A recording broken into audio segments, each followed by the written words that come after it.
नमस्कार दोस्तों, एक बार फिर से आप सभी का बहुत बहुत स्वागत है। आज के वीडियो में हम बहुत इंपॉर्टेंट टॉपिक के बारे में डिस्कशन करने जा रहे हैं। ठीक है, एक बहुत इंपॉर्टेंट अपडेट है। उससे पहले जिन बच्चों का जीडी में फाइनल सिलेक्शन हो गया, ठीक है, उनको बहुत बहुत शुभकामनाएं। और आप सबसे एक उम्मीद भी है कि आप सब जो अगर जिनका भी यूपी पुलिस कांस्टेबल और डीवीपीएसटी के लिए भी नाम आया है, तो आप अगर ये डीवीपीएसटी स्किप कर पाएँ तो ज़रूर स्किप कर दीजिए। अगर आपका चयन हो गया, ठीक है, चाहे जीडी में या कहीं और हो गया हो, इससे क्या होगा, आपका तो सिलेक्शन हो ही गया, किसी और के घर में भी खुशियाँ आ जाएंगी। एक खुशी का जो है आप देखेंगे दीपक जल जाएगा हमेशा के लिए। सिर्फ उसकी वजह कौन होगा? सिर्फ आप होंगे। तो अगर आप कर पाएँ तो प्लीज़ ज़रूर करिएगा। आपके ऊपर एक प्रकार से आप देखेंगे आप एहसान करेंगे किसी और के ऊपर। ठीक है, देखिए इस बार क्या है कि जो डीवीपीएसटी मान लीजिए आप करवाने जाएंगे, बहुत इंपॉर्टेंट है, बहुत अच्छे से आप इसको अंडरस्टैंड कीजिए। अगर आप डीवीपीएसटी करवाने जा रहे हैं, आप मान लीजिए वहाँ किसी चीज़ से आपको मान लीजिए हाइट से या चेस्ट से वहाँ पर मान लीजिए आपको क्वालिफाई नहीं कर पा रहे हैं, ठीक है, जितना मानक उतना आपका नहीं निकल पा रहा है, तो क्या है आपको एक बार में ही वहाँ से डिस्क्वालीफाई नहीं कर दिया जाएगा। ठीक है, ध्यान रखेंगे।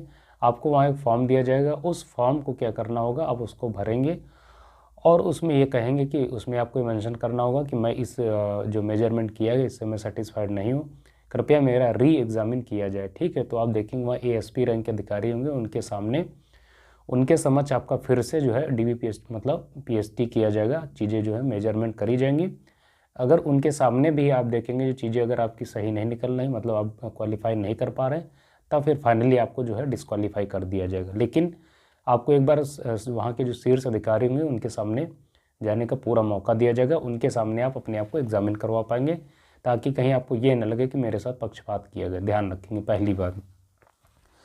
दूसरा है रनिंग को लेकर बच्चों ने सवाल पूछे कि सर अब रनिंग कब तक हो सकती है? डीवीपीएसटी की तो डेट आ गई, 26 दिसंबर से हमारी डीवीपीएसटी होगी। ठीक है, तो रनिंग देखिए आप पहले भी बताया गया था भर्ती बोर्ड के द्वारा कि जो जनवरी के सेकेंड या थर्ड वीक में जो है आपका जो है रनिंग प्रारंभ करवाया जाएगा। ठीक है, तो आपके पास टाइम आप यूँ देखेंगे तो बहुत ज़्यादा नहीं है और बहुत कम भी टाइम नहीं। अगर आप ईमानदारी के साथ यूज करेंगे इस टाइम का, तो निश्चित तौर पर इतने समय अवधि में बहुत अच्छे से आप प्रॉपरली रनिंग पे आप कमांड ले आएंगे। और निश्चित तौर पर बहुत सारे जो मैक्सिमम बच्चे हैं, 90% बच्चों की कमांड आ चुकी है रनिंग पे।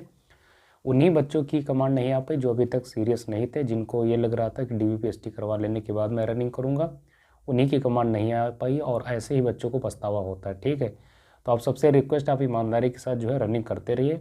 प्रतिदिन 2 ही काम है, आप अच्छी डाइट लीजिए और थोड़ी सी एक्सरसाइज कीजिए, स्ट्रेचिंग कीजिए और रनिंग कीजिए। बहुत ज़्यादा लोड लेने की ज़रूरत नहीं, चीज़ें एकदम स्मूथली हो जाएंगी। ठीक है, लोड लेने से चीज़ें नहीं होती हैं। तो प्रॉपरली आप रनिंग करते रहें, चाहे मेल कैंडिडेट हो चाहे फीमेल कैंडिडेट हो। तीसरा सवाल एक पूछा गया है बच्चों के द्वारा, फाइनल कट ऑफ सर कितनी बढ़ सकती है? क्योंकि जीडी में उन्होंने देखा लगभग 10 नंबर की उनको बढ़त देखने को मिली है, तो बच्चे बहुत ज़्यादा जो है उपापो में आ गए हैं, पशोपस में आ गए हैं। देखिए जीडी की स्थितियाँ परिस्थितियाँ अलग हैं, ये है आपकी उत्तर प्रदेश पुलिस। ठीक है, ध्यान रखेंगे। फिलहाल अगर आपको अभी कोई बता रहा कि इतनी कट ऑफ बढ़ेगी उतनी बढ़ेगी, तो वो जो है एकदम मूर्खता वाली बात है। क्यों? क्योंकि अभी ना तो आपका डीवीपीएसटी हो गया, ना तो रनिंग की डेटा आपके पास है, ठीक है, ना तो हमें मालूम है कि नॉर्मलाइजेशन में एग्जैक्टली कितने नंबर हमें बढ़े हैं या कितने घटे हैं, कुछ भी हमारे पास एग्जैक्ट डेटा हमारे पास नहीं है। तो कुल मिला के अभी उसके बारे में एग्जैक्टली मतलब एक्चुअल ये बता पाना कि फाइनल कट ऑफ कितनी बढ़ेगी, तो वो कहीं ना कहीं मूर्खता ही होगी। लेकिन हाँ, अगर आपकी कट ऑफ से जितनी आपकी कट ऑफ लगी उससे अगर आप 5-6 मार्क्स आपके एक्स्ट्रा बन रहे हैं, ठीक है, तो आप ये समझ सकते हैं कि आप सेफ़ हैं फाइनल के लिए। इससे ज़्यादा और कुछ बताने की ज़रूरत नहीं है।